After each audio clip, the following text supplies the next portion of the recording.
My dear students, I am Terrence MUKHIA from the Department of English Honours, Salesian College Sonada, affiliated to the University of North Bengal.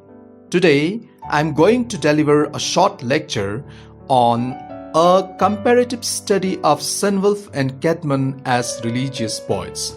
It falls under the British Literature, Core Course 4 of English Honours, second semester. Let me begin. The history of English literature would be incomplete without the two great names of CAEDMON and Cenwulf. These two were both religious poets of the Old English period, and their poetry was the product of the Christianizing of England in the 7th and 8th centuries. The conversion of the Anglo-Saxon people to Christianity, led by the Celtic missionaries and Augustinianist monks from Rome, had a significant impact on Old English poetry.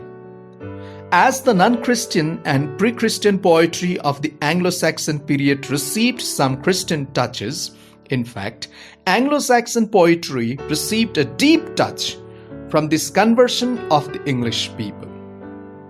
In Anglo-Saxon Christian poetry, CAEDMON and Cenwulf are found to carry almost the entire glory. They are deemed as the sole makers and authors of Anglo-Saxon Christian poetry. Now, let us go on to make a comparative study of these two Christian poets. It is interesting to note that both CAEDMON and Cenwulf became religious poets miraculously. Bede tells us in his Ecclesiastical History of the English People that CAEDMON was a simple, unlettered herdman in the monastery of the Abbess Hilda at Whitby, who had so little gift of song that he used to lead the feast when he found the harp approaching him. One night, as he lay asleep in the stable, a mysterious being appeared to him and commanded him to sing. At the bidding of this mysterious being, CAEDMON sang at once, in praise of God the Creator, verses which he had never heard before. When he woke up, he remembered these verses and made other verses like them. Thus, the unlettered CAEDMON was miraculously transformed into the first religious poet of England, much like Kalidas of India. Cenwulf is believed to be a Northumbrian or Mercian who wrote towards the end of the 8th century. He must have been a soldier or a retainer of some great lord, which is borne out by the accuracy of some of his battle scenes and sea escapes. He changed his life after he had seen in dream the vision of the Holy Rood and became a religious poet. Both CAEDMON and Cenwulf turn away from pagan themes and seek subjects for their poetry in the Bible or in the lives of saints. They both apply the techniques of Old English heroic poetry of purely Christian themes common throughout Christendom, with the result that their poetry offers a curious mixture of pagan and Christian themes. Their poetry is subjective rather than objective, lyrical rather than epical. Both of them give us the picture of a gentle, sunny aspect of nature, such as we do not find in Anglo-Saxon pagan poetry. In Daniel, CAEDMON describes the beauty of the sun shining on the summertide and of the dew disappearing at daybreak. In Phoenix, Cenwulf gives a glorious picture of the sunny, calm and fair aspects of nature. But the differences between them surpass the similarities. CAEDMON's poetry is earlier in tone and feelings than Cenwulf's. CAEDMON takes his subjects from the Old Testament, while Cenwulf finds his material in the New Testament. There is more of the pagan spirit and less of the Christian sentiments in CAEDMON than in Cenwulf. The heroic strain so characteristic of Old English poetry is more persistent in the former. Judith of CAEDMON is more heathenish than Saint Andrew of Cenwulf. Now, let us make a comparative study of the works of these two religious poets. CAEDMON's poems are found in the Junius manuscript, which is preserved in the Bodleian Library, Oxford, and they are 4 in number: Genesis, Exodus, Daniel, and the untitled poem named Christ and Satan by Grain. Genesis is the longest poem, which has nearly 3,000 lines.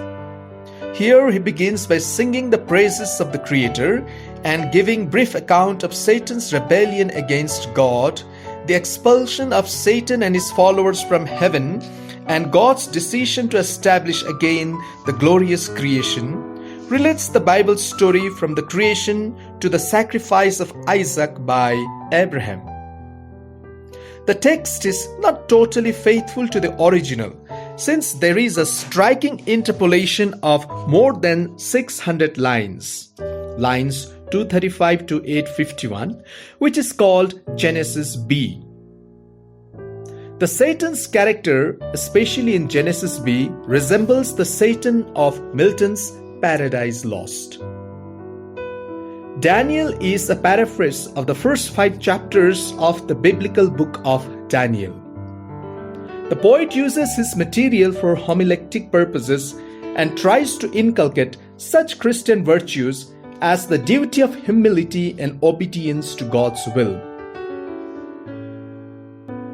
Christ and Satan attributed to CAEDMON is a kind of paradise regained. It contains 3 poems, the first of which deals with the fall of the angels, the second one deals with Christ's harrowing of hell, resurrection, ascension, and the day of judgment, and the third one deals with Christ's temptation. The finest of the poem attributed to CAEDMON is Judith, of which only a fragment of some 350 lines survives and which exists in the same manuscript that contains Beowulf. Judith is a version of the apocryphal book of Judith. An extant portion tells in vigorous and rapidly moving verse of Judith's beheading of the drunken Holofernes after his confident feasting, her rallying of the Hebrews to attack the Assyrians, the construction of the Assyrians of discovering Holofernes' headless body, the rout of the Assyrians by the Hebrews, and Judith's triumph and praise to God. There are 4 signed poems of Cenwulf and 4 unsigned poems attributed to him. The poems have runic signatures of Cenwulf, and these are the Christ, Juliana, the Fates of the Apostles, and Elaine. The Christ and Juliana exist in the Exeter book, a manuscript preserved in the Cathedral Library at Exeter. The Christ is a didactic poem and falls into 3 well-defined parts. The first part deals with the advent of Christ on the earth, the second with his ascension, and the third with his second advent to judge the world. The historical importance of the poem lies in the fact that this poem shows the great influence of Latin Christianity, and the dialogue between Mary and Joseph in the first part of the poem offers the earliest extant dramatic passage in English literature. The Christ has the greatest artistic unity of all his poems. Juliana is based upon a Latin prose work. It describes the life and death of Saint Juliana, a Christian maiden. The poem is distinguished by the clearness and swiftness of the story, but the pace involves dryness and an absence of poetry and emotion. The Fates of the Apostles is a short poem of 120 lines. It meditates upon the adventures of the various apostles after they dispersed to preach the gospel. Ellen is his masterpiece and contains 1,321 lines. It is the story of the discovery of the true cross by Helena, mother of the Emperor Constantine. Helena set out in quest of the cross after her son Constantine saw the vision of a cross in the sky before his victory at the Malvian Bridge. Helena's search for the cross is described in a simple and dramatic style with great imaginative and descriptive power. The unsigned poems attributed to Cenwulf or his schools are Andreas, the Phoenix, the Dream of the Rood, and Guthlac. Andreas records the story of Saint Andrew, who at the command of God crosses the raging sea in a boat piloted by Jesus Christ in disguise, to set free the apostle Saint Matthew, held captive by the cannibals Myrmidons. Saint Matthew is set free and the cannibals are converted by a miracle. It contains a blending of Christian and pagan elements. The phoenix, a mythical bird, describes an earthly paradise in the east. The beauty of the phoenix, its flight to Syria after it has lived for 1,000 years to build its nest, die and be reborn, while the second half takes the phoenix as an allegory both of the life of the virtuous in this world and the next, and as a symbol of Christ. The poem is remarkable for the picture it gives of the gentle and sunny aspects of nature, of the beauty and gentleness of the summer, the balminess of the softer air, and so on. The Dream of the Rood is the brightest gem in the casket of Old English Christian poetry.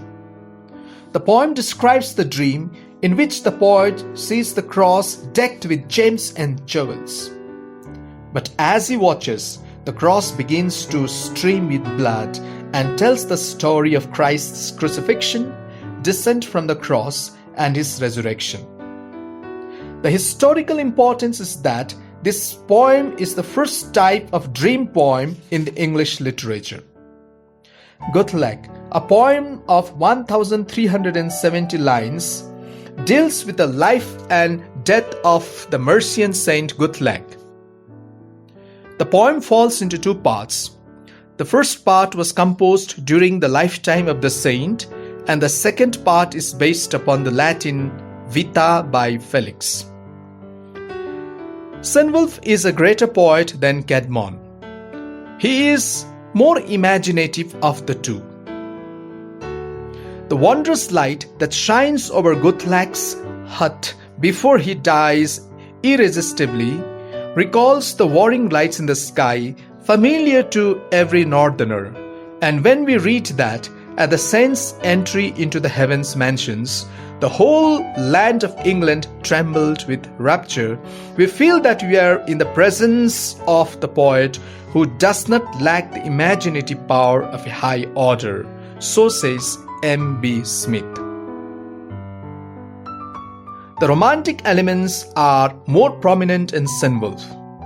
His love of the marvelous, the distant and the unknown, as revealed in his poems like The Phoenix, Andreas, Guthlac, and Juliana, is wonderful and almost Coleridgean or lyrical.